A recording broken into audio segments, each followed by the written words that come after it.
Leader గొప్ప officer గొప్ప అనే చర్చ ఎప్పటికెల్లో నడుస్తుందబ్బా.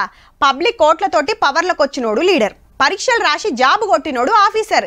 లీడర్ పదవి 5 ఏండ్లే, మళ్ళా ఎలక్షన్లో పోవాల్సిందే, గెలిస్తే పెత్తనం లేకుంటే ఉత్తదే. కానీ ఆఫీసర్ 58 ఏండ్లు వచ్చేదాకా డ్యూటీ చేస్తూనే ఉంటాడు, సర్కారులతోటి సంబంధం లేకుండా. అయితే పవర్లు ఉన్నోళ్ళు ఆర్డర్ వేస్తే ఆఫీసర్లు పనులు చేస్తారు. నాయకులు ఓడిపోతే అల్కగా చేతులు దులుపుకుంటారేమో కానీ ఆఫీసర్లది అట్లుండదుల్లో. Somesh sir, Rajat Kumar sir, Vikas Raj sir, Ramakrishnarao sir, Smita Sabharwal madam ఇట్లా సీనియర్ ఐఏఎస్ ఆఫీసర్లు అంతా కాళేశ్వరం ఎంక్వైరీ కమిషన్ ముంగట లైన్లు కట్టిండ్రు. 1,00,000 కోట్ల ప్రాజెక్టు ఇంతెల్లమే ఇట్లెందుకయింది, మేడిగడ్డ పిల్లలు ఎందుకు గుంగినాయి, అన్నారం కాడ బుంగలు ఎందుకు పడ్డాయి, సుందీలకు ఎందుకు డేంజర్ వచ్చిందో తెలుసుకుంటానికి జస్టిస్ ఘోష్ కమిషన్ వేసింది కదా గవర్నమెంట్. మొన్నటిదాకా ఇంజనీర్లను పిలిచి వివరాలు తీసుకుంటే ఇయాల్టికెళ్ళి ఆఫీసర్ల వంతు. ఎస్కే జోషి సారు ఆన్లైన్ లో అటెండ్ అయ్యిండు.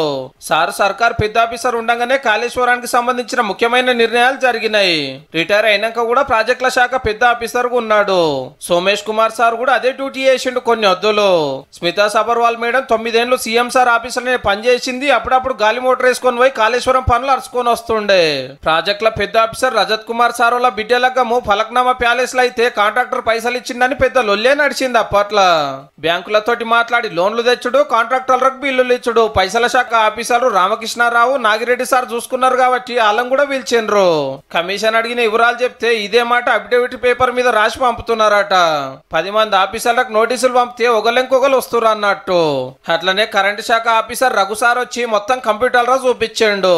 తుమ్మిడేటి దగ్గర నుంచి మేడిగడ్డకు మారవడం ఒక ఇంజనీరింగ్ బ్లండర్ లాగా మేము చూస్తున్నాము. కాళేశ్వరం ముచ్చట ఇట్లుంటే కరెంట్ ఎంక్వైరీకి నన్ను పిలిచొద్దు, కమిషన్ రద్దు చేయాలని సీదా సుప్రీంకోర్టుకు పోయిండు కేసీఆర్ సారు.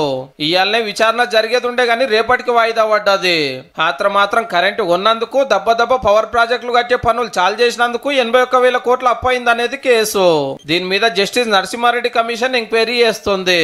ఏమైందో చెప్పమని కేసీఆర్ సార్ పిలిస్తే నేను చేసిందే కరెక్ట్, మీకేం తెలియదు, నువ్వు దిగిపోవని ఉత్తరం రాసి హైకోర్టుకు పోతే ఈడ ఉత్తదే అయ్యే వరకు దేశం పెద్ద కోర్టుకు అయ్యిండు. రేపు ఆడేమైతుందో గానీ ఈ కేసు తోటి పెద్ద సార్కు పెద్ద పరిశానే పట్టుకున్నది పో.